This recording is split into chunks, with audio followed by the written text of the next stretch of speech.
ఎవరినైనా ఇతరుల్ని ఏదైనా అనే ముందు వాళ్ళు మనని అట్లా అంటే మనకెంత బాధ కలుగుతుందా సంతోషం కలుగుతుందా ఆలోచించాలి. మనం ఎవరికైనా ఏదైనా చేసే ముందు వాళ్ళు మనకి అట్లాంటి పని చేస్తే ఎట్లా ఉంటుంది అన్నది ఆలోచించుకోవాలి. మనం ఇతరులను ఒక మాట అంటే వాళ్ళు బాధపడతారు అని తెలిసినప్పుడు అటువంటి మాటలు మాట్లాడకూడదు. ఏ పని చేస్తే ఇతరులు బాధపడతారో అటువంటి పనులు అసలు చేయకూడదు. ధర్మాలలోకెల్లా పెద్ద ధర్మం అదే.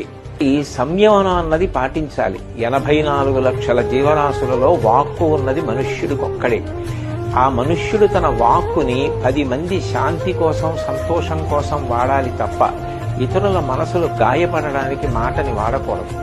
ఈ విషయాలు దృష్టిలో పెట్టుకుని మనందరం కూడా సోషల్ మీడియాని సక్రమంగా వాడుకుందాం తప్ప ఇతరుల యొక్క మనసులు బాధపడేటట్టుగా, ప్రత్యేకించి కుటుంబ సభ్యుల్ని మహిళలని ఉద్దేశించి అసభ్యకరమైన పోస్టులు పెట్టకుండా మనని మనం నియంత్రించుకుని సభ్యతా సంస్కారం